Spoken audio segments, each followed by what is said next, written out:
Back to news. Himachal ప్రదేశ్లోని రోహతంగ్లో నిర్మించిన సొరంగ మార్గం అటల్ టన్నెల్ను ప్రధాని నరేంద్ర మోదీ లాంఛనంగా ప్రారంభించారు. ఈ సందర్భంగా ప్రధాని మాట్లాడుతున్నారు. లైవ్లో చూద్దాం. सभी मजदूर भाई बहनों को आज मैं आदर पूर्वक नमन करता हूं. साथियों, अटल टनल हिमाचल प्रदेश के एक बड़े हिस्से के साथ साथ नए केंद्र शासित प्रदेश लेह लद्दाख की भी लाइफलाइन बनने वाला है. अब सही मायनों में हिमाचल प्रदेश का ये बड़ा क्षेत्र और लेह लद्दाख देश के बाकी हिस्सों से हमेशा जुड़े रहेंगे. प्रगति पथ पर तेजी से आगे बढ़ेंगे.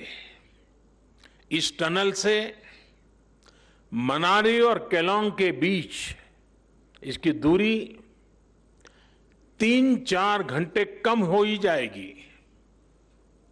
पहाड़ के मेरे भाई बहन समझ सकते हैं कि पहाड़ पर 3-4 घंटे की दूरी कम होने का मतलब क्या होता है. साथियों, लेह लद्दाख के किसानों, बागवानों, युवाओं के लिए भी अब देश की राजधानी दिल्ली और दूसरे बाजार तक उनकी पहुंच आसान हो जाएगी. उनका जोखिम भी कम हो जाएगा.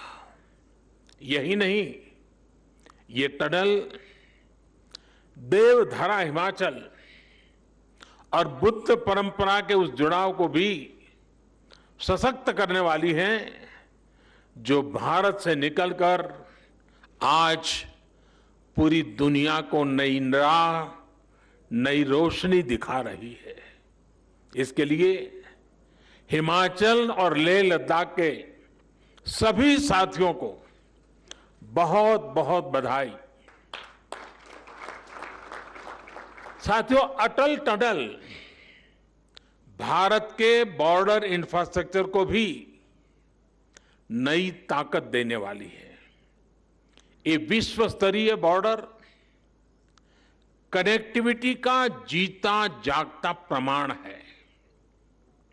हिमालय का ये हिस्सा हो, पश्चिम भारत में रेगिस्तान का विस्तार हो, या फिर दक्षिण और पूर्वी भारत का तटीय इलाका, ये देश की सुरक्षा और समृद्धि दोनों के बहुत बड़े संसाधन है. हमेशा से इन क्षेत्रों के संतुलित और संपूर्ण विकास को लेकर यहां के इंफ्रास्ट्रक्चर को बेहतर बनाने की मांग उठती रही है.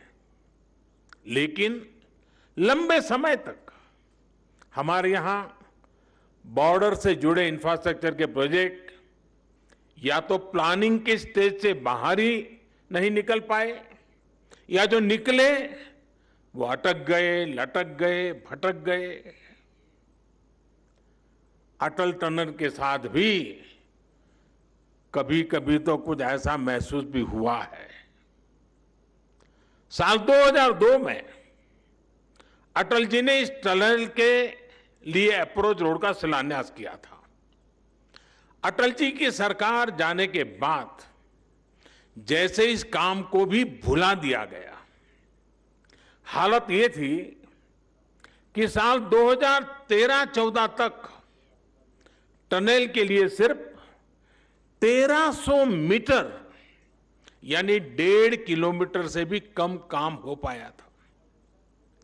एक्सपर्ट बताते हैं कि जिस रफ्तार से अटल टनल का काम उस समय हो रहा था, अगर उसी रफ्तार से काम चला होता तो ये सुरंग साल 2040 में जाकर के शायद पूरी होती. आप कल्पना करिए,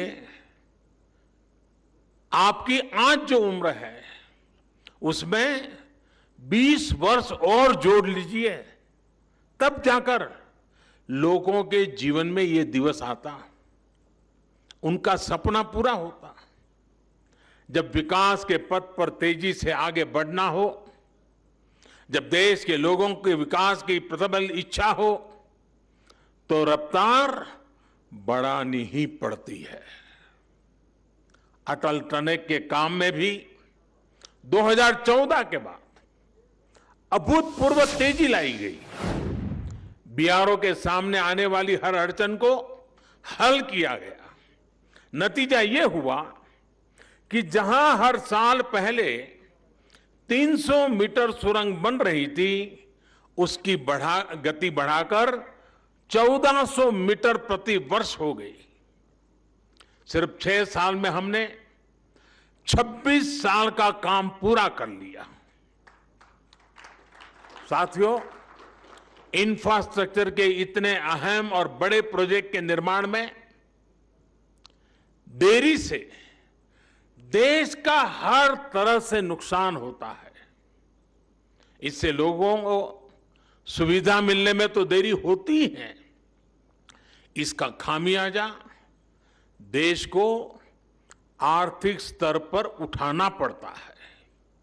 साल 2005 में ये आकलन किया गया था कि ये टनल लगभग 950 करोड़ रुपए में तैयार हो जाएगी, लेकिन लगातार होती देरी के कारण आज ये 3 गुना से भी ज्यादा यानी करीब करीब 3200 करोड़ रुपए से अधिक खर्च करने के बाद पूरी हो पाई है।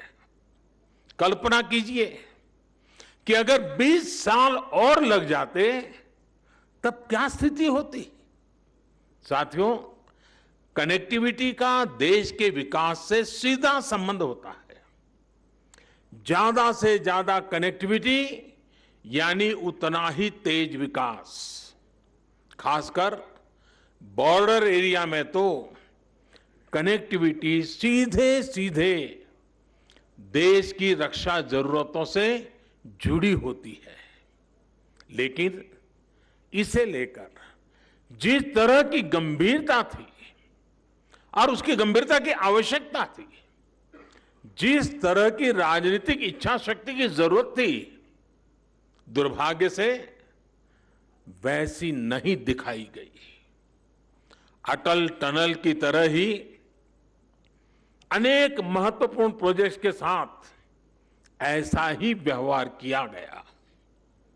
लद्दाख में दौलत बेग ओल्डी के रूप में सामरिक रूप से बहुत महत्वपूर्ण एयर स्ट्रिप 40-50 साल तक बंद रही।